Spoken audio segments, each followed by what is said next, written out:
So hello everyone and welcome back to my YouTube channel CA Vaibhav Vashisht, a channel where you will be getting all the classes of your economics and business studies at free of cost. And not just free of cost, we will be learning all the concepts of your economics and business studies with fun, with examples of some big celebrities and real life scenarios, ताकि आपको किसी भी चीज़ को रटना ना पड़े और आपको बिजनेस स्टडीज़ और इकोनॉमिक्स का हर एक कंसेप्ट भी अच्छे से समझ में आ जाए and you are able to perform very well in your exams. So students, आज हम क्या करने वाले हैं बेटा? आज हम स्टार्ट करने वाले हैं हमारा chapter number 6 of your Indian economic development.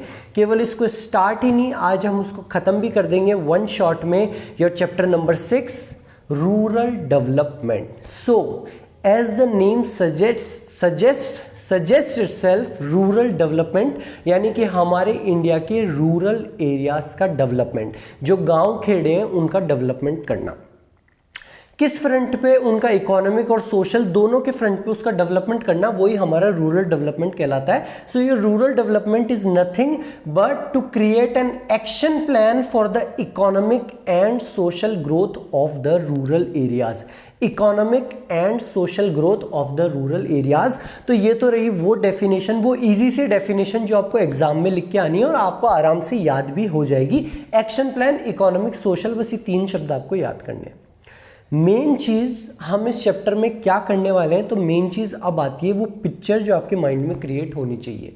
So rural areas का डेवलपमेंट करना है तो क्या हम उसको ऐसे कहें कि रूरल एरियाज की जो मेन ऑक्यूपेशन है, and as you all know farming is the main occupation of the rural areas. हाँ सर, गाँवों वगैरह में ना फार्मिंग ही, हर कोई फार्मिंग ही करता है और वही मेन ऑक्यूपेशन है हमारे रूरल एरियाज का. तो अगर हम फार्मिंग को डेवलप करें, अगर हम फार्मर्स की मदद करें, तो क्या अल्टीमेटली हमारे रूरल एरियाज का भी डेवलपमेंट हो जाएगा? हाँ सर, बिल्कुल हो सकता है. So government also came up with a plan to help the farmers to increase, to develop the farming. अच्छा सर, मतलब यहाँ पे हम कुछ फार्मिंग से रिलेटेड, फार्मर से रिलेटेड ही चीज़ें पढ़ने वाले हैं हमारे रूरल डेवलपमेंट वाले चैप्टर में. So what government came up with कि अगर हम फार्मर्स की कुछ हेल्प करें तो फार्मिंग डेवलप होगी, उनका डेवलपमेंट होगा, तो हमारे रूरल एरियाज का भी डेवलपमेंट होगा. सो उनकी हेल्प करने के लिए गवर्नमेंट ने सोचा क्यों ना कुछ फाइनेंशियली हमारे फार्मर्स की हेल्प की जाए, हमारे रूरल एरियाज की हेल्प की जाए financially. So what government came up with is a term called rural credit. क्या बोला मैंने? रूरल क्रेडिट, यानी कि रूरल एरियाज, गांवों में लोन देना, क्रेडिट देना. जैसे आप लोगों को अगर कार चाहिए तो आप बैंक में जाओगे, कार लोन लोगे. घर चाहिए तो बैंक में जाओगे, होम लोन लोगे. वैसे अगर रूरल एरियाज में जो लोग हैं उनको किसी भी चीज के लिए काम चाहिए, वो जब लोन लेंगे तो उसको कहेंगे हम rural credit. And the government classified this rural credit into 3 categories: short term credit, medium term credit and your long term credit. अगर किसी भी किसान, किसी भी इंसान को 6 महीने से 12 महीने तक के लिए क्रेडिट चाहिए तो वो तो होगा हमारा शॉर्ट टर्म क्रेडिट. 6 महीने से 12 महीने.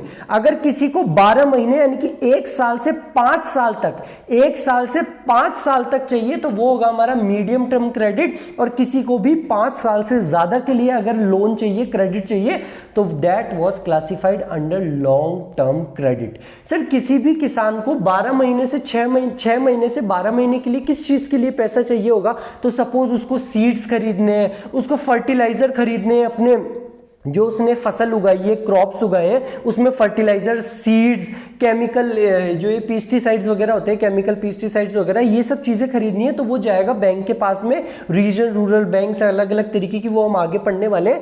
वो जाएगा और वो शॉर्ट टर्म क्रेडिट लेगा कि साहब मुझे 6 महीने से 12 महीने के लिए थोड़ा सा पैसा चाहिए. अगर सपोज उसको 1 साल से 5 साल तक के लिए पैसा चाहिए, वो उसको किस चीज़ के लिए चाहिए होगा? सपोज उसको कोई मशीनरी चाहिए, उसको ट्रक खरीदना है, उसको जो उसका फेंस का कंस्ट्रक्शन करना है। सर फेंस क्या होता है? तो बेटा आप जब गाँव में जाओगे तो खेत होते हैं, अलग अलग फार्मर्स के खेत होते हैं, तो वो अपने खेत पे फेंसिंग कर देते हैं कि ये मेरा एरिया है, ये तेरा एरिया है। तो अगर उसको फेंसिंग करनी है, उसको कोई ट्रक वगैरह लेके आना है, तो वो जाएगा बैंक के पास में कि मुझे 1 से 5 साल तक का लोन चाहिए, यानी कि उसको मीडियम टर्म क्रेडिट चाहिए। और लॉन्ग टर्म क्रेडिट किसी किसान को, किसी इंसान को, गांव में रहने वाले को कब चाहिए होगा? अगर उसको एडिशनल लैंड खरीदनी है कि मैं अपना बिजनेस बढ़ाना चाहता हूं, मैं अपनी फार्मिंग बढ़ाना चाहता हूं, मैं और जमीन खरीदना चाहता हूं, तो वो जाएगा बैंकों के पास में कि मुझे 5 साल से भी ज्यादा का लोन दो। तो हमारी गवर्नमेंट ने रूरल क्रेडिट को इन 3 कैटेगरीज में क्लासिफाई कर दिया, short term credit, medium term credit और लॉन्ग टर्म क्रेडिट। 6 से 12 महीने के लिए शॉर्ट टर्म, 12 महीने से 5 साल तक के लिए मीडियम टर्म और 5 साल से ज्यादा के लिए हमारा लॉन्ग टर्म क्रेडिट। और ये तीनों चीजें, तीनों कैटेगरी किस चीज के लिए चाहिए वो भी मैंने आप लोगों को समझा दिया। नाउ कम्स द क्वेश्चन, ये पैसा आएगा कहां से? सर आपने बोला बैंक से, तो क्या सारा पैसा बैंक से आ रहा है? नहीं, अलग अलग तरीके से आएगा। कुछ बैंक से भी आएगा, लेकिन और चीजें क्या है? सर अब ये चैप्टर इंटरेस्टिंग बनता जा रहा है। बैंक का तो हमको समझ में आता है, हम लोग भी जाते हैं लोन लेने। तो सर रूरल एरियाज में कहां से आता है ये पैसा? So the sources of rural credit, की असल में रूरल एरियाज में उन लोगों के पास में पैसा कहां से आ रहा है। So it is also classified into 2 categories. One is your non institutional sources and the second one is institutional sources. जो हमारे इंस्टीट्यूशनल सोर्सेज है उसमें आ गई हमारी government, bank, regional rural banks, ये सारे हमारे इंस्टीट्यूशनल सोर्सेज में आ गए जो आप लोगों को समझ में आते हैं। हाँ सर बैंक में जाके वो लोन ले सकते हैं, तो ये सब चीजें आ गई हमारी इंस्टीट्यूशनल सोर्सेज में। नॉन इंस्टीट्यूशनल सोर्सेज में आते हैं ये लोग, ये साहूकार जो ऐसे हुक्का लेके बैठे रहते हैं ना गाँव में, बड़े बड़े जमींदार वगैरह जिनके पास में बहुत पैसा था, ये सब आते हैं हमारे नॉन इंस्टीट्यूशनल सोर्सेज में, जैसे कि landlords, village traders, money lenders. कई सारे गांवों में आपने देखा होगा वो ऐसे बड़े बड़े चौधरी बनके ऐसे हुक्का पीते हुए, जिनके पास में पैसा होता है, वो भी गरीब फार्मर्स वगैरह को पैसा देते हैं और उनसे बदले में कुछ इंटरेस्ट लिया करते हैं। तो वो आ गए हमारे नॉन इंस्टीट्यूशनल सोर्सेज में। हाँ सर ये कैसे लोग होते हैं ना नॉन इंस्टीट्यूशनल में, इनसे थोड़ी ना कोई लेता होगा, हर कोई बैंक के पास में जाता होगा। लेकिन बेटा मैं आपको बताऊं, ड्यूरिंग द बिगिनिंग ऑफ 5-ईयर प्लान, जब हमारा देश आजाद हुआ था और 5-ईयर प्लान की स्टार्टिंग हुई थी, उस टाइम पे 93% लोग इन्हीं से क्रेडिट लिया करते थे। 93% लोग, और 93% में बचा कितना? 100 - 93, 7%। केवल 7% ऐसे लोग थे जो इंस्टीट्यूशनल सोर्सेज, हमारे बैंक्स वगैरह से पैसा लिया करते थे। बाकी के फार्मर्स, गांव में रहने वाले लोग, 93% इन ही साहूकारों नॉन इंस्टीट्यूशनल सोर्सेज से पैसा लिया करते थे। सर 93% तो बहुत बड़ा नंबर है, केवल 7% बैंक से लिया करते थे। लेकिन सर अब तो ऐसा माहौल नहीं है ना। यस बेटा, यू पीपल आर 100% राइट। आज के टाइम पे 66% लोग, 66% फार्मर्स और गांव में रहने वाले लोग हमारे इंस्टीट्यूशनल सोर्सेज से पैसा लिया करते हैं। During the beginning of your 5-year plan, the number was only 7%, but presently it is 66%। और ये presently अगर आज के टर्म में देखो तो ये नंबर और ज़्यादा हो चुका होगा, बट आपको आपके एग्जाम में 66% लिख के आना है कि आज के टाइम पे फिलहाल बैंक्स वगैरह से, हमारे इंस्टीट्यूशनल से सोर्सेज से 66% लोग क्रेडिट लिया करते हैं। अब क्वेश्चन आता है कि इंस्टीट्यूशनल सोर्सेज में भी क्या क्या चीजें हैं। सो हमारे इंस्टीट्यूशनल सोर्सेज में भी 4 चीजें हैं। First is your cooperative credit societies, फिर स्टेट बैंक ऑफ इंडिया, उसके बाद में हमारा रीजनल रूरल बैंक्स और योर नाबार्ड। अब ये चीजें क्या है इसको भी अपन डिटेल में थोड़ा सा समझ लेते हैं, जो जो चीजें आपको एग्जाम वाइज इंपॉर्टेंट है, जानना जरूरी है। तो बेटा हमारे इंस्टीट्यूशनल सोर्सेज में government came up with a plan कि उन्होंने कुछ कोऑपरेटिव क्रेडिट सोसाइटीज बनाई जो रूरल एरियाज में क्रेडिट देने का काम करेगी। और आज के टाइम पे मैं बता दूं 16 से 17% जो रूरल क्रेडिट फ्लो है वो हमारे कोऑपरेटिव क्रेडिट सोसाइटी से ही होता है। 16 से 17%। हमारे आप शहर वगैरह में देखोगे तो शायद आपको ये परसेंटेज नहीं मिलेगा, लेकिन रूरल एरियाज में 16 से 17% of rural credit cooperative credit society से ही जाता है। है। उसके बाद में गवर्नमेंट, आप सब लोग जानते हो स्टेट बैंक ऑफ इंडिया को। This state bank of India बेटा ये स्टैब्लिश हुआ था 1955 में, और main objective of establishment of this SBI state bank of India, आपने खूब सारे मीम्स भी देखे होंगे कि वहां पे जाओ मेरे को पैसे जमा कराना है, बोले लंच के बाद आना, लंच के बाद आना, आपने मीम्स भी देखे होंगे। दिस एसबीआई लंच के बाद आना was mainly establish for the objective of rural credit. हमने एसबीआई और कई सारे बैंक स्टैब्लिश करे थे। आपके लिए इंपॉर्टेंट क्या है जानना, दैट दिस वाज सेटअप इन 1955। कब हुआ था हमारा एसबीआई स्टैब्लिश? 1955 में। तो अब हमारी गवर्नमेंट ने कुछ कोऑपरेटिव क्रेडिट सोसाइटीज भी बना दी, एसबीआई और बहुत सारे बैंक भी बना दिए। उसके बाद में भी उन्होंने सोचा कि यार हमने एसबीआई और इतने सारे बैंक बना दिए, लेकिन ये हमारा मुन्नू, ये हमारा टुन्नू, किसी को कार चाहिए, किसी को घर चाहिए, हर कोई पहुंच जाता है एसबीआई में। तो क्यों ना हम कोई ऐसा काम करें जो केवल और केवल हमारे रूरल एरियाज के लिए ही हो। तो उन्होंने अलग से रीजनल रूरल बैंक्स भी बनाए। क्या बनाए उन्होंने? Regional rural banks. बैंक तो हमारा एसबीआई भी है, लेकिन रीजनल रूरल बैंक्स बनाए गए जो कि स्पेसिफिकली फोकस थे हमारे रिमोट रूरल एरियाज में। गांवों के आगे भी कई ढाणियां होती है ना, बहुत दूर दूर गांव जहां पे ट्रक भी नहीं जाता, वहां पे उन्होंने बैंक्स बना दिए, regional rural banks that were mainly focused to give credit to remote rural areas. गांवों में भी दूर दूर के, जो दूर दूर के गांव है, remote rural areas and weaker section of the rural areas. जो रूरल एरियाज गांवों में भी बहुत वीक सेक्शन है, बहुत कमजोर लोग हैं, उनको क्रेडिट देने के लिए उन्होंने अलग से रीजनल रूरल बैंक्स भी स्थापित करे। They were set up to promote credit supplies particularly in remote rural areas and weaker sections of the population। बेटा मैं आपकी क्लास इस तरीके से लेता हूं, इस तरीके से मैं आपको चीजें बोलता हूं ताकि आपके दिमाग में जाए। मैं आपको पॉइंट और उस पॉइंट के अंदर क्या लिखना है दोनों चीज बताता हूं, तो ध्यान देना, बहुत अच्छे से सुनना मेरी बात को। क्या बोला मैंने? Remote rural areas and weaker sections of the rural population. Same to same आपको एग्जाम में भी लिख के आना है। तो गवर्नमेंट ने कोऑपरेटिव क्रेडिट सोसाइटीज भी बना दी जो कि 16 से 17% देती है हमारे रूरल क्रेडिट फ्लो का। उन्होंने एसबीआई भी बना दिया 1955 में, और उसके बाद में उन्होंने स्पेसिफिकली रिमोट रूरल एरियाज और weaker section of the rural areas के लिए रीजनल रूरल बैंक्स भी बना दिए। उसके बाद में भी गवर्नमेंट बोली कि हमारे रूरल एरियाज का इतना डेवलपमेंट नहीं हो रहा। They created an apex society NABARD. जैसे हमारे बेटा सेंट्रल बैंक होता है ना, हम हमारी मैक्रो इकोनॉमिक्स में पढ़ के आए हैं, आरबीआई हमारा सेंट्रल बैंक है, वैसे उन्होंने एक इंस्टीट्यूशन बनाया NABARD, national bank for agriculture and rural development, which was set up in 1982। उन्होंने 1982 में नाबार्ड एक एपेक्स बैंक बना दिया, एक एपेक्स इंस्टीट्यूशन बना दिया जो कि सब चीजें रीजनल रूरल बैंक्स और जो भी रूरल डेवलपमेंट की चीजें, एग्रीकल्चर की चीजें, उन सब चीज को मैनेज करने का काम करेगा हमारा NABARD. So these were some of your examples of your institutional sources, cooperative credit societies, SBI and other banks, regional rural banks and your NABARD. Now comes your next topic and that is agricultural marketing. कि agricultural marketing क्या होता है, इस चीज को समझाने में मेरा आपको ज्यादा एफर्ट नहीं जाएगा क्योंकि हम ऑलरेडी मार्केटिंग मैनेजमेंट पढ़ के आ चुके हैं, तो ज़्यादा एफर्ट नहीं जाएगा। तो बेटा आपका एग्रीकल्चर मार्केटिंग क्या होता है? वो सारी चीज़ें जो हम करते हैं एक क्रॉप के हार्वेस्ट होने से लेके उसके बेचने तक। एक क्रॉप के हार्वेस्ट, जो हार्वेस्ट होता है क्रॉप, हमने गेहूं की खिताई क्या बोलते हैं उसको, सुताई जो भी होता है, उसके हार्वेस्टिंग से लेके उसके बेचने तक की सारी एक्टिविटीज़ होती है हमारी एग्रीकल्चरल मार्केटिंग में। तो सर बेसिकली आप बेचने की ही तो बात कर रहे हो ना? नहीं बेटा, हम मार्केटिंग मैनेजमेंट में पढ़ के आ चुके हैं ऑलरेडी।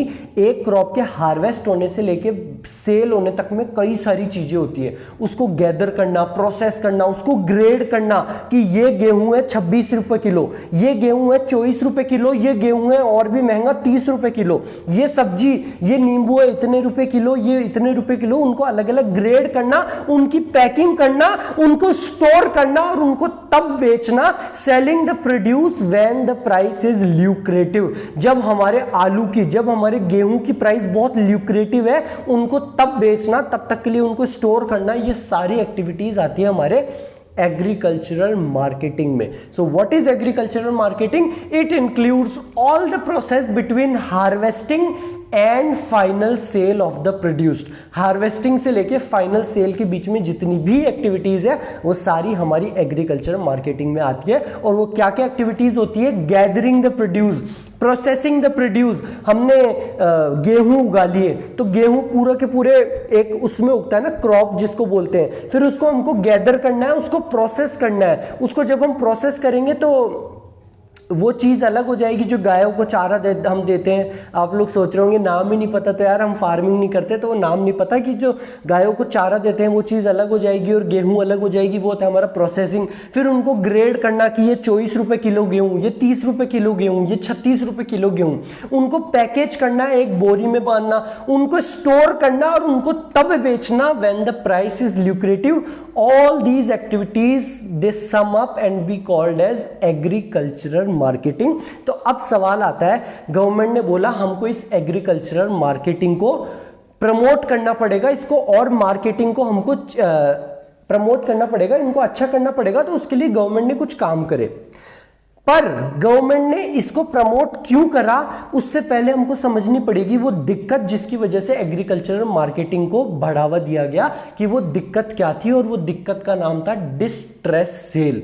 अच्छा सर, ये कोई दिक्कत थी क्या डिस्ट्रेस सेल? तो सर असल में डिस्ट्रेस सेल होता क्या है? तो बेटा डिस्ट्रेस सेल वो सेल होती है जब बेचारे फार्मर को जबरदस्ती में अपने हार्वेस्ट, अपने प्रोड्यूस को बेचना पड़ जाता है। जैसे ही उसने हार्वेस्ट करा और उसको बेचना पड़ जाता है, उसको हम कहते हैं डिस्ट्रेस सेल। यानी कि हमारा फार्मर बेचारा स्ट्रेस में था, उसको जितना पैसा लगा है उसको हार्वेस्ट करने में, उसको उससे कम प्राइस में अगर उसको बेचना पड़ जाए, या जितनी भी प्राइस है उसी में उसको बेचना पड़ जाए, उसको हम कहते हैं डिस्ट्रेस सेल। बेटा ये डिस्ट्रेस सेल आपको लग रहा होगा सर ये कोई प्रॉब्लम थोड़ी ना है, ये बहुत बड़ी प्रॉब्लम थी।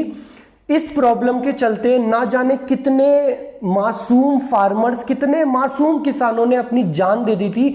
आप लोग अगर अखबार में कभी पढ़ते हो या आप अपने पेरेंट्स वगैरह से पूछना, अब तो बहुत सारे मेजर्स लिए गए कि उस टाइम पे हमारे किसान जो हमको गेहूं देने का काम करते हैं उन बेचारों की कैसी हालत थी। कितने ही किसान थे जो बेटा सुसाइड कर लिया करते थे। क्यों? क्योंकि वो साल भर मेहनत करके अपना क्रॉप उगाया करते थे और जितनी उनकी लागत थी, जितनी उनकी कॉस्ट थी, उनको उतना भी प्राइस में उनको बेचने को नहीं मिलता था, तो वो सुसाइड कर लिया करते थे। So this was one of the biggest problems in India, distress sale. Distress sale refers to a situation when the farmers are compelled to sell their produce immediately after the harvest, no matter how low the market price is.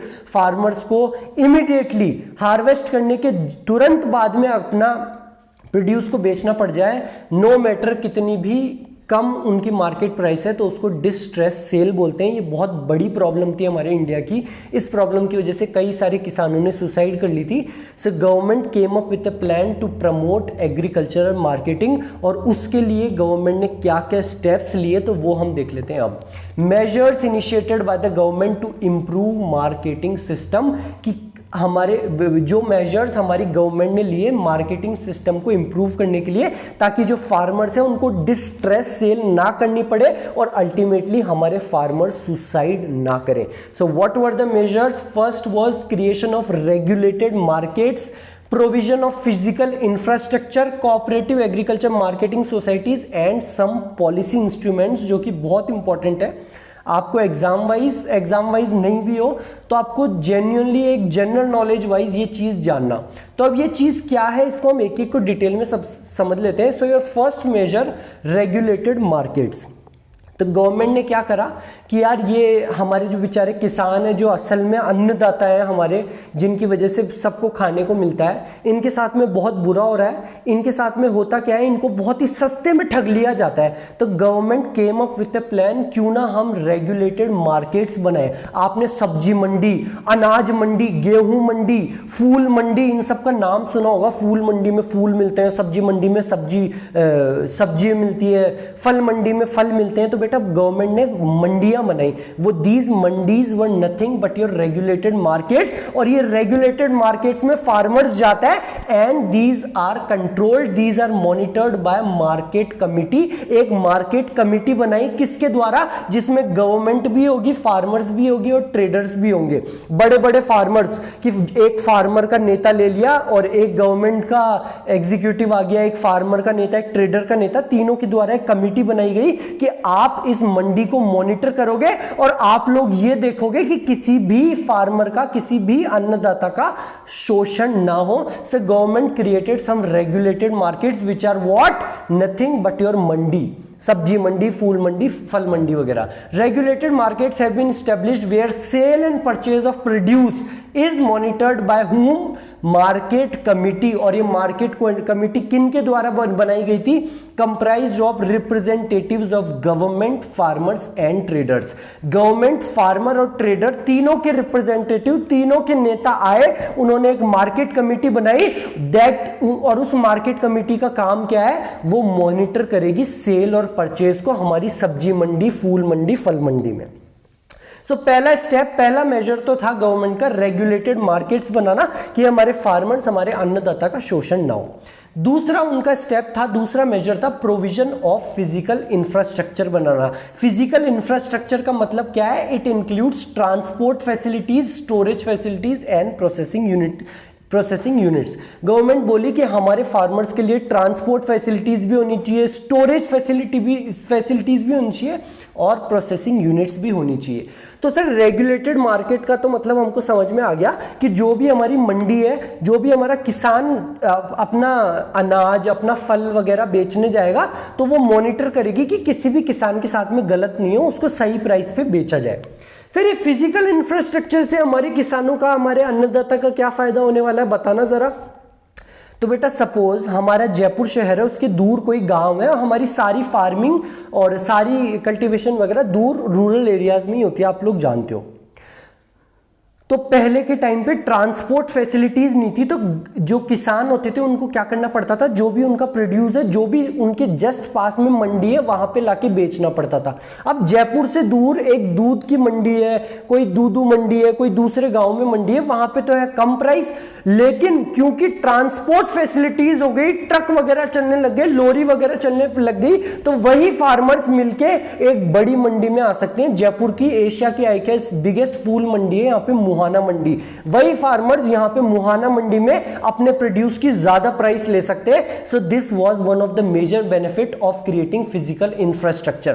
Physical infrastructure में क्या है बेटा, transport facilities, ताकि farmers वहां जाके अपने produce को बेच पाए जहां पे उनको सबसे ज्यादा प्राइस मिलने वाली है। स्टोरेज फैसिलिटीज, फार्मर्स तब अपने प्रोड्यूस को बेच पाए जिस टाइम पे उनको सबसे ज्यादा प्राइस मिलने वाली है। सपोज किसी किसान ने गेहूं उगाए, अब उसने हार्वेस्ट वगैरह सब करके रख लिया, इस टाइम पे अगर वो अपने गेहूं को बेचेगा तो उसको केवल 15 रुपए किलो में बेच पाएगा। लेकिन अगर वो 2 महीने बाद में अपने गेहूं को बेचेगा तो वो 30 रुपए किलो में बेच पाएगा। तो पहले के टाइम पे तो क्या होता था, फार्मर्स को उसी टाइम पे बेचना पड़ जाता था, क्योंकि वो देखता था 2 महीने तक तो मेरे गेहूं ही सड़ जाएंगे। लेकिन हमारी गवर्नमेंट ने स्टोरेज फैसिलिटीज बनाई फार्मर्स के लिए कि आप अपने प्रोड्यूस को यहां पे स्टोर कर सकते हो और फार्मर अपना प्रोड्यूस को तब बेच सकता है जब प्राइस सबसे ज्यादा हो।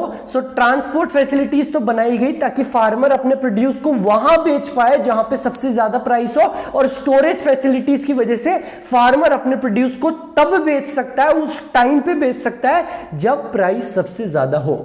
Transport facilities like roadways, railways enable farmers to sell their produce at locations offering lucrative price। एक तो बेचारा फार्मर अपने गांव की मंडी में बेचेगा और एक दूर जाके शहर की मंडी में आके बेचे जहां पे उसका सबसे ज्यादा प्राइस मिले। Storage help farmers to sell their produce at time, उस समय पे when market price is lucrative. ठीक है सर, ये 2 चीज तो हमको समझ में आ गई। रेगुलेटेड मार्केट्स बनाए जो कि मॉनिटर करे जाएंगे एक मार्केट कमिटी के द्वारा, जो बनाई जाएगी रिप्रेजेंटेटिव्स ऑफ गवर्नमेंट, फार्मर और ट्रेडर के द्वारा। उसके बाद में फिजिकल इंफ्रास्ट्रक्चर का डेवलपमेंट करा ताकि फार्मर्स ट्रांसपोर्ट फैसिलिटीज की वजह से तो वहां पे अपने प्रोड्यूस को बेच पाए जहां पे उनको सबसे ज्यादा प्राइस मिलेगी, और स्टोरेज फैसिलिटीज की वजह से उस समय उस टाइम पे अपने प्रोड्यूस को बेच पाए जब उनको सबसे ज्यादा प्राइस मिलेगी। और क्या करा सर हमारी गवर्नमेंट ने? So government's third major was creation of cooperative agriculture marketing societies. Government हमेशा एनकरेज करती है कि आप कोऑपरेटिव एग्रीकल्चर मार्केटिंग सोसाइटीज बनाओ। सर ये क्या चीज होती है? तो बेटा अगर आप लोग अकेले साइंस सेक्शन के लड़कों से साइंस सेक्शन के बच्चों से लड़ाई करने चल जाओगे तो शायद आपको मुश्किल होगी, लेकिन जब से आप लोगों ने अपना ग्रुप बनाया ना, group number section D group, section C group, जब से आप लोगों ने अपना ग्रुप बनाया आपसे कोई लड़ाई करने नहीं आता, क्योंकि अब सारे के सारे 10 जने आ जाते हो। हाँ सर ये बात तो सच है। तो गवर्नमेंट ने भी यही कहा कि एकता में ही शक्ति है, तो क्यों ना फार्मर्स भी एकता करें, वो भी अपना ग्रुप बनाए। अगर वो अपना ग्रुप बना के जाएंगे तो वो क्या हो जाएंगे? क्या वो लड़ाई करने जाएंगे? नहीं, दे विल बी बेटर बार्गेनर्स, वो ज्यादा अच्छे बार्गेनर हो जाएंगे। एक अकेला किसान अगर आएगा तो जो इसमें क्या होता है बेटा, कमीशन एजेंट्स होते हैं यहाँ पे मंडी वगैरह में जो कमीशन खाते हैं, तो वो कमीशन एजेंट अगर अकेला फार्मर जाएगा, अकेला किसान जाएगा तो उसको 5 रुपए किलो में उसका गेहूं को खरीद लेंगे। लेकिन अगर सारे किसान मिलके जाएंगे तो वो बोलेंगे 5 रुपए किलो नहीं, हम 8 रुपए किलो में बेचेंगे, हम 10 रुपए किलो में बेचेंगे, हम 12 रुपए में बेचेंगे।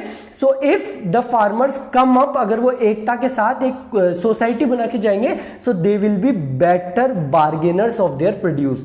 Government encouraged the formation of these societies because as members of these societies farmers find themselves better bargainers in the market, getting better price of their product, ताकि वो अपने प्रोड्यूस की, अपने प्रोडक्ट की एक अच्छी प्राइस ले पाए, क्योंकि एकता में ही शक्ति है। ठीक है सर, ये 3 मेजर तो समझ में आ गए।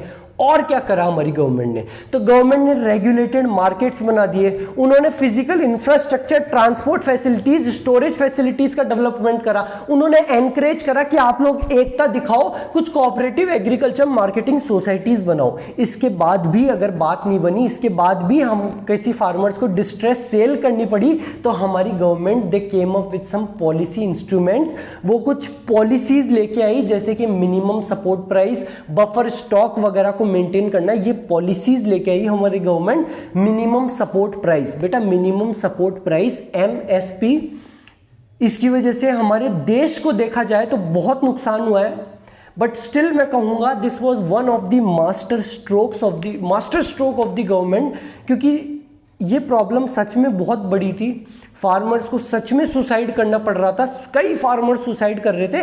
सो this was one of the biggest master stroke of the government. Government ने क्या बोला कि हमने मार्केट भी बना दिए, हमने फिजिकल इंफ्रास्ट्रक्चर भी तैयार कर दिया, फिर भी अगर आपको अपने प्रोड्यूस की सही प्राइस नहीं मिल रही, सो हम खरीदेंगे आपके प्रोड्यूस को at the minimum selling price. अगर हमने रेगुलेटेड मार्केट्स बना दिए, हमने फिजिकल इंफ्रास्ट्रक्चर तैयार कर दिया, फिर भी आपको अपने प्रोड्यूस की सही प्राइस नहीं मिल रही, आपने जितनी अपनी कॉस्ट लगाई है, जितने पेस्टिसाइड्स, फर्टिलाइजर्स वगैरह आपने जितनी भी कॉस्ट लगाई है उस प्रोड्यूस को करने में, उतने में आप नहीं बेच पा रहे हो, तो एक मिनिमम सेलिंग प्राइस हम तय करेंगे और उस पे हम आपके गेहूं को, आपके अनियंस को खरीदने वाले हैं। बेटा इसकी वजह से हम लोगों को तो नुकसान हुआ, शायद वो आलू हम 4 रुपए किलो में खरीद लेते, लेकिन हमारी गवर्नमेंट की MSP मिनिमम सेलिंग प्राइस तय करने के वजह से हमको शायद उस आलूओं को 20 रुपए किलो में खरीदना पड़ रहा है,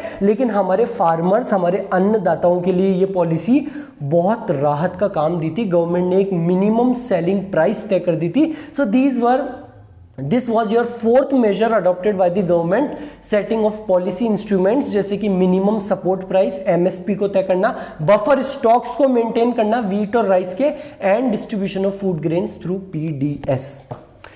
So this was your topic of measures adopted for improvement in the marketing system. I hope आप सब लोगों को समझ में आया होगा। मैं आपको बहुत अच्छे से पिक्चर क्रिएट करते हुए समझाया था। चलते हैं हमारे नेक्स्ट टॉपिक, और उस नेक्स्ट टॉपिक पे चलने से पहले एक छोटा सा टॉपिक है, इसको फटाफट कर लेते हैं हम, इंपॉर्टेंट है, कुछ स्टैट्स है जो आपको ध्यान रखने हैं। माइक्रो क्रेडिट प्रोग्राम, तो माइक्रो क्रेडिट प्रोग्राम क्या होता है उससे पहले हम समझ लेते हैं कि माइक्रो क्रेडिट क्या होता है। तो बेटा माइक्रो क्रेडिट गवर्नमेंट ने क्या बोला कि हम आपको क्रेडिट भी दे रहे हैं, हम इंस्टीट्यूशनल सोर्सेज से भी दे रहे हैं, हम आपको नॉन इंस्टीट्यूशनल सोर्सेज भी से भी आप लोग ले रहे हैं, इंस्टीट्यूशनल भी हमने बना दिए।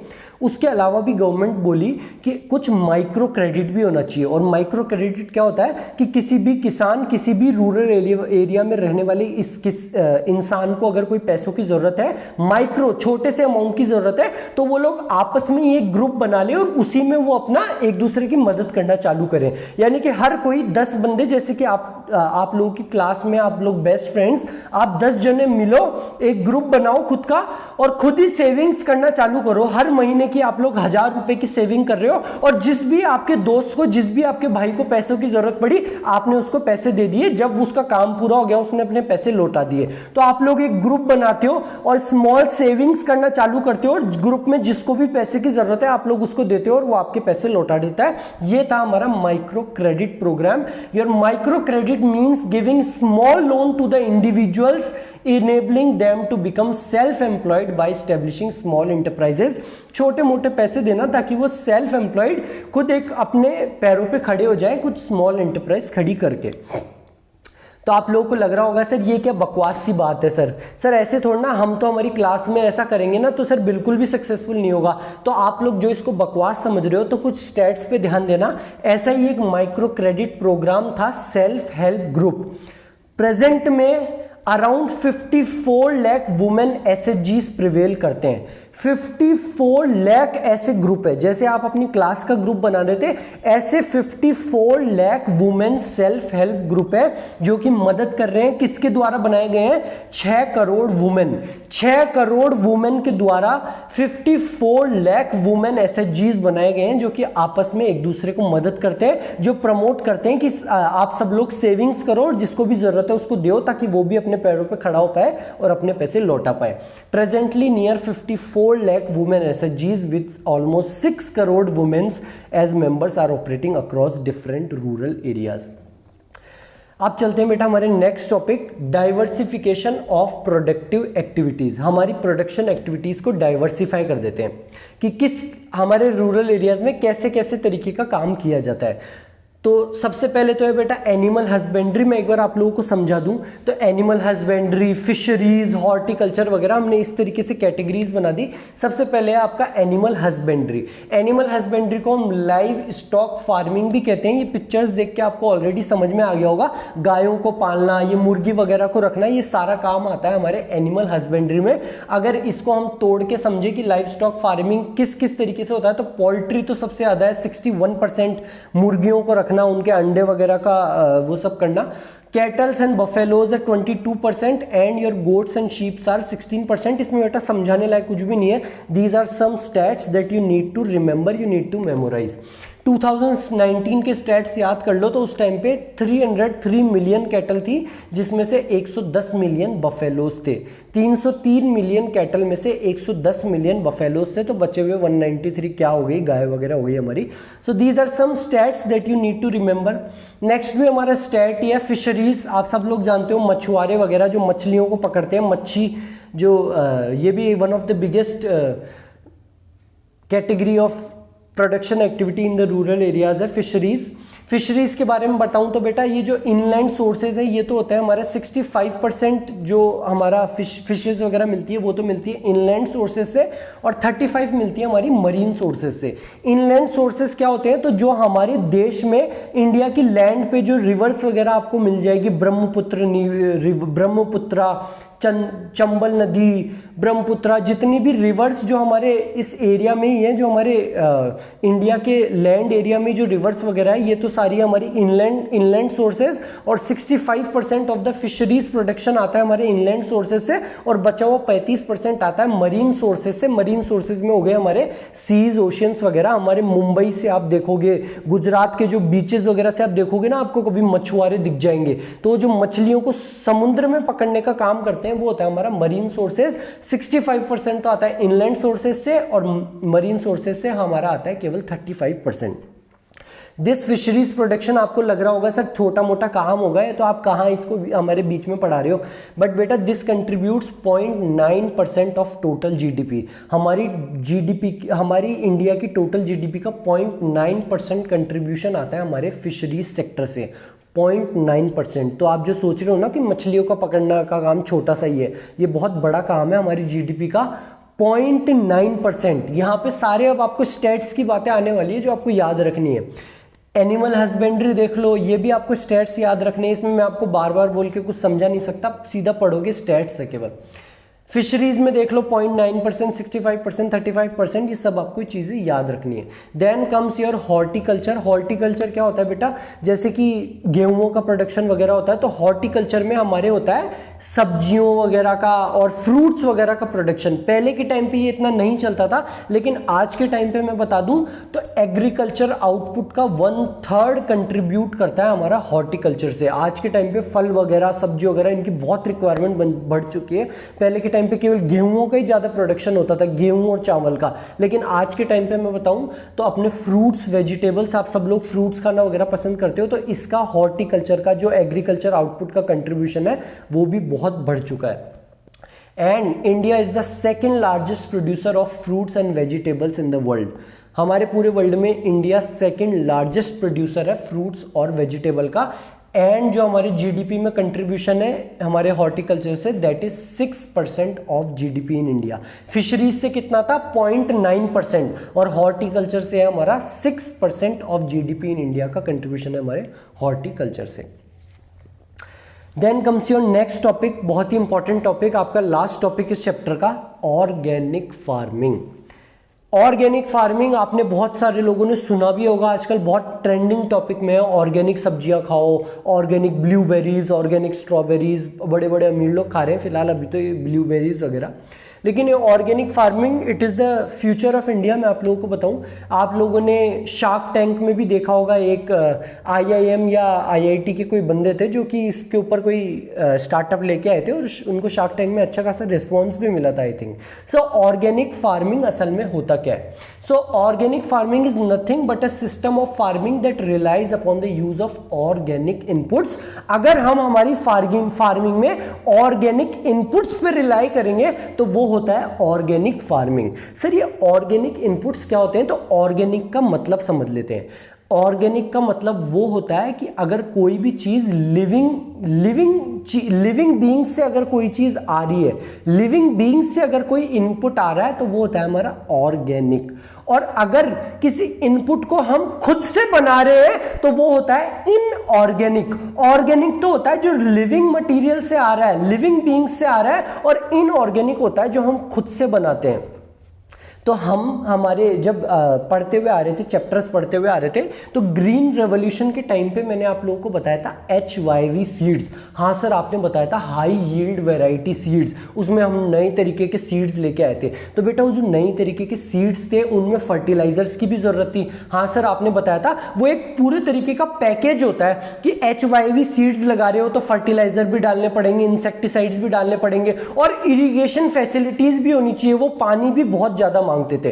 तो वो जो HYV सीड्स और वो जो केमिकल फर्टिलाइजर्स थे ना, वो इनऑर्गेनिक थे, वो हमारे द्वारा बनाए गए थे कोई केमिस्ट्री वगैरह में चीजें वगैरह करके। लेकिन ऑर्गेनिक फार्मिंग कहती है कि हम उन सीड्स का यूज करेंगे, उन फर्टिलाइजर्स का यूज करेंगे जो कि ऑर्गेनिक होगा, यानी कि वो किसी लिविंग बीइंग से ही आ रहा है। जैसे कि एनिमल मैन्योर्स, किसी काउ डंग, बफेलोज वगैरह, इनका जो वेस्ट होता है, काउडंग होता है, हम उसी को हमारे एनिमल मैन्योर्स को यूज करने वाले हमारे फर्टिलाइजर्स के यूज में। तो वो होता है organic farming when we rely on organic inputs rather than chemical inputs. Organic farming is basically a system of farming that relies upon the use of organic inputs for cultivation. It discards the use of chemical inputs. हम chemical inputs की use को discard कर देते हैं। और क्यों ये trend में, क्यों ये फ्यूचर ऑफ इंडिया है? Because of the benefits that organic farming gives. Why organic farming? These are some benefits of the inorganic farming. Environment friendly होता है, सॉइल फर्टिलिटी को मेंटेन करता है, टेस्टी और हेल्दी फूड मिलता है और बहुत ही इनएक्सपेंसिव है rather than those chemical inputs. अब ये चीज़ क्या है हम एक एक को डिटेल में समझ लेते हैं। सबसे पहला benefit, it discards the use of non renewable resources. बेटा जो कन्वेंशनल फार्मिंग थी, HYV सीड्स वगैरह, वो नॉन रिन्यूएबल रिसोर्सेज को यूज़ करते थे, पेट्रोलियम बेस्ड वगैरह ऐसे केमिकल वगैरह करके, जो मैंने आपको समझाया HYV सीड्स में। लेकिन हमारा जो ऑर्गेनिक फार्मिंग है वो डिस्कार्ड करता है इन चीज़ों के यूज़ को। Unlike conventional farming, organic farming does not use synthetic chemicals. हम सिंथेटिक केमिकल्स का यूज़ नहीं करते हमारे ऑर्गेनिक फार्मिंग में, which are petroleum based. Second benefits, it is environment friendly. हमारा जो ऑर्गेनिक फार्मिंग है वो एनवायरमेंट फ्रेंडली है, अनलाइक द कन्वेंशनल फार्मिंग जो कि एनवायरमेंट फ्रेंडली नहीं था। क्यों? क्योंकि जो हम केमिकल्स वगैरह फर्टिलाइजर्स की तरह में यूज कर रहे थे वो नाइट्रेट कंटेंट बढ़ा रहे थे हमारे ग्राउंड वाटर का। और ये जो नाइट्रेट कंटेंट है, जो नाइट्रेट्स है, ये हजार्डस होता है हमारे लिए। Nitrates are a health hazard and pollute the environment, unlike in the organic farming जो कि नाइट्रेट कंटेंट को नहीं बढ़ाता। Chemical fertilizers pollute the ground water by raising its nitrate content, और ये जो नाइट्रेट होता है ये हेल्थ हजार्ड है और इट पॉल्यूट्स द एनवायरमेंट। लेकिन हमारे ऑर्गेनिक फार्मिंग में, organic farming discards the use of chemical fertilisers. हम केमिकल फर्टिलाइजर्स का यूज नहीं करते। Third, it sustains soil fertility. Soil fertility क्या होता है कि हमने एक बार प्रोडक्शन करा, दो बार प्रोडक्शन करा, उसके बाद में भी हम उस जमीन पे प्रोडक्शन कर पाए, उसको कहते हैं सॉइल फर्टिलिटी। तो हमारे ऑर्गेनिक फार्मिंग में अगर आप प्रोडक्शन करते हो किसी जमीन पे, किसी खेत में, तो जो सॉइल की फर्टिलिटी है, दोबारा से क्रॉप्स को प्रोडक्शन करने की ताकत, सॉइल फर्टिलिटी, वो उसको मेंटेन करता है। Whereas those chemical inputs, वो केमिकल इनपुट्स से जो हमारी सॉइल फर्टिलिटी थी वो कम हो रही थी, वापस से हम उस जमीन पे क्रॉप का प्रोडक्शन नहीं कर पा रहे थे। तो हमारी ऑर्गेनिक फार्मिंग का तीसरा फायदा, it sustains soil fertility. Chemical fertilizers erode soil fertility while animal manures and compost, animal manures, cow dung वगैरह जो कि हम ऑर्गेनिक फार्मिंग में यूज करते हैं, they help sustain soil fertility. ये तो थे कुछ फ़ायदे हमारे एग्रीकल्चर फ्रंट वगैरह पे, उसकी वजह, उसकी एग्रीकल्चर फंड फार्मर फ्रंट पे।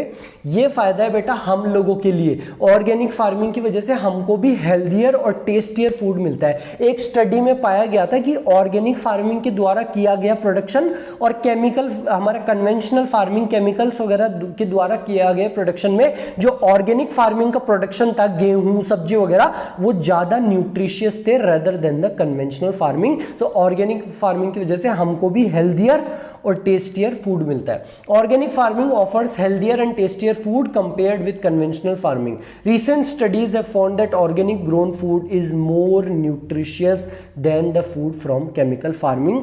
लास्ट पॉइंट हमारे फार्मर्स के लिए भी, जो हमारा ऑर्गेनिक फार्मिंग है, इसमें जो हम इनपुट्स यूज करने वाले हैं वो बहुत ही इनएक्सपेंसिव है, अनलाइक द कन्वेंशनल फार्मिंग। जैसे मैंने आप लोगों को बताया, जो हमारे HYV सीड्स थे, जो हम पढ़ के आ चुके हैं ग्रीन रेवोल्यूशन के टाइम पे, HYV सीड्स एक पैकेज की तरीके से आते थे कि अगर आप HYV सीड्स खरीद रहे हो तो आपको ये केमिकल फर्टिलाइजर्स भी यूज करने हैं, आपको ये पेस्टिसाइड भी यूज करने हैं, आपको इंसेक्टिसाइड्स भी यूज करने हैं, और आपके पास में परमानेंट इरिगेशन फैसिलिटीज भी होनी चाहिए, क्योंकि वो HYV सीड्स को पानी की बहुत ज्यादा रिक्वायरमेंट है। हम पढ़ के आ चुके हैं, मैंने बहुत अच्छे से समझाया था, they need to be deeply irrigated.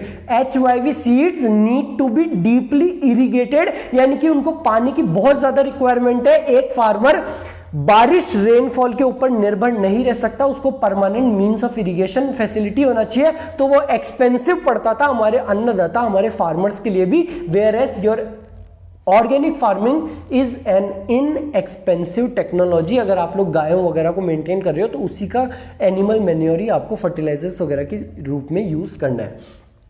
Conventional technology is to be adopted as a package including HYV seeds, fertilizers, pesticides, insecticides. Small and marginal farmers in India often slip into indebtedness. बेटा ये चीज़, ये package खरीदने के चक्कर में हमारे small farmers, जो छोटे मोटे किसान थे, वो कई बार इन डेट हो जाते थे, यानी कि लोन वगैरह उनको बहुत ज़्यादा लेना पड़ जाता था. In desperate need to use this package, whereas in your organic farming no such package of expensive inputs is required for organic farming. No such package of expensive inputs is required for your organic farming. आपको same to same इसी easy language में exam में लिख के आना है, and I guarantee you आपको पूरे में से पूरे मार्क्स मिलेंगे. So thank you very much. This was your chapter rural development. I hope आप सब लोगों को समझ में आया होगा. Thank you very much. मिलते हैं हमारी नेक्स्ट क्लास में.